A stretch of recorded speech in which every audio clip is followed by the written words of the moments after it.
pyžamko máš, tiež čisté zúbky a modlitbičkou končíš deň? Tatinkovi, maminke svoju vďaku, lásku pripomeň. A môžeš sa vydať s Ferkom do rozprávky, na príbeh dlhý, možno aj krátky.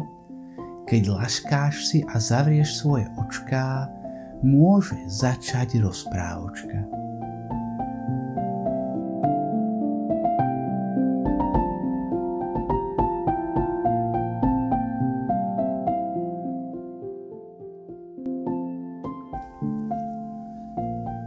Les sa prebudil do sviežeho rána.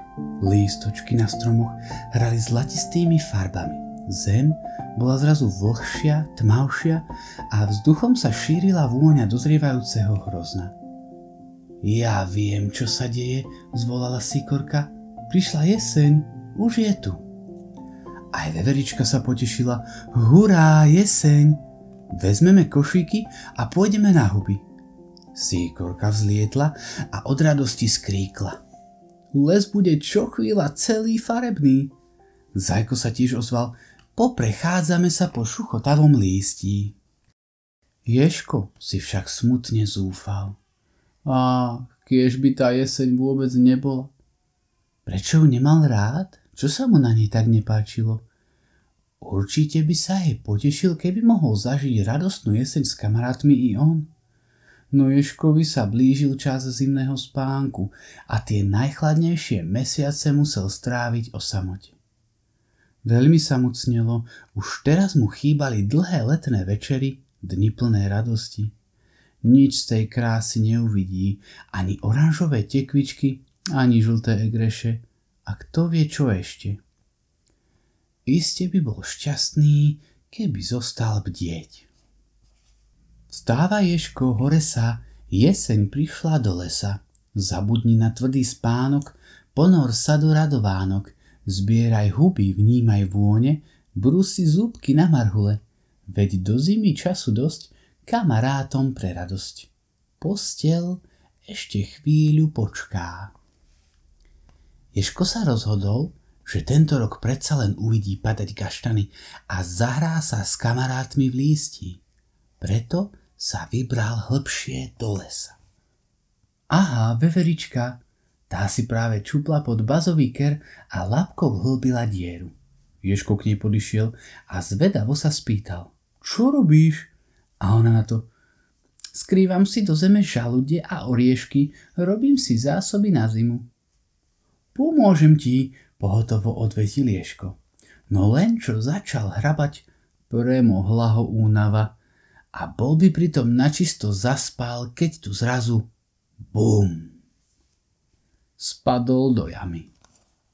A tak sa pobral k Sikorke. Ahoj, čo to tam robíš? Čvirik, cvrlikala a ďalej pobehovala. Hľadám listy do zbierky, žlté, červenkasté aj hnedé.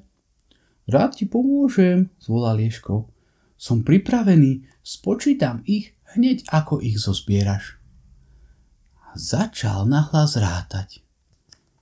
1, 2, 3, 4, 5. Šum vetra v korune brezy ho však úplne uspal.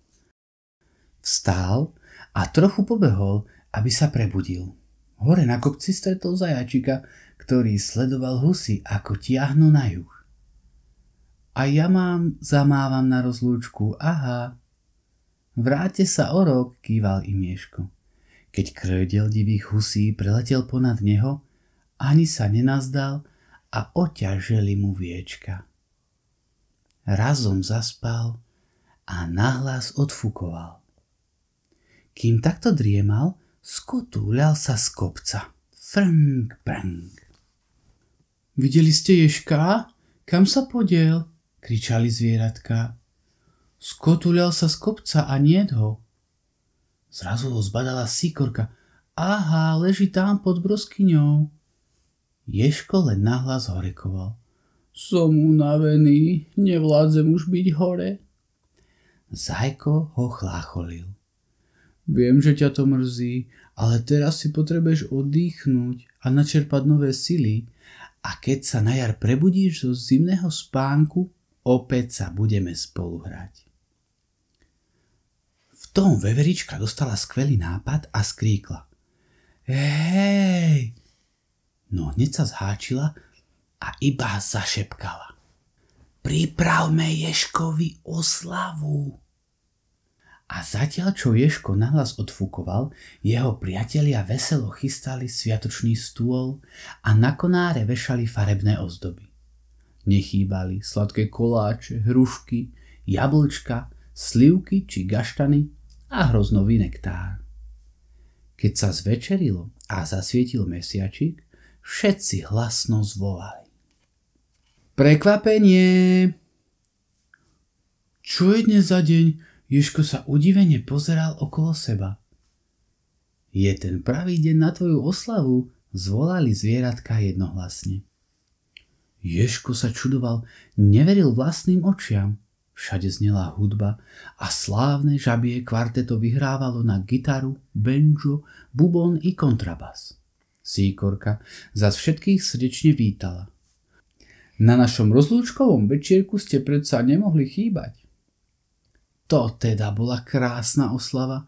V očarujúcej atmosfére jesenného lesa všetky zvieratka spievali a tancovali. No keď prišiel čas rozlúčky, Ježko zosmutnel. Nuž, povedal roztraseným hlasom. Počkaj, prerušila ho Síkorka, to ešte nie je všetko. Prekvapení máme viac. Nezabudli sme ani na darčeky. Veverička mu podala obrovský dubák. Pochutíš si na ňom, vonia jeseňou a lesom. Zajko mu daroval jemné pierko. Včera mi ho privial vietor, pohľadí ťa ako jesenný Vánok, keď ti bude smutno. Síkorka mu priniesla košík plný lístia. To sú farby jesene, zaiste ťa potešia. Ježko od dojatia stratil reč. No tušil, že už naozaj nastal čas ísť spať. Smútok viac nemal miesto v jeho príbytku.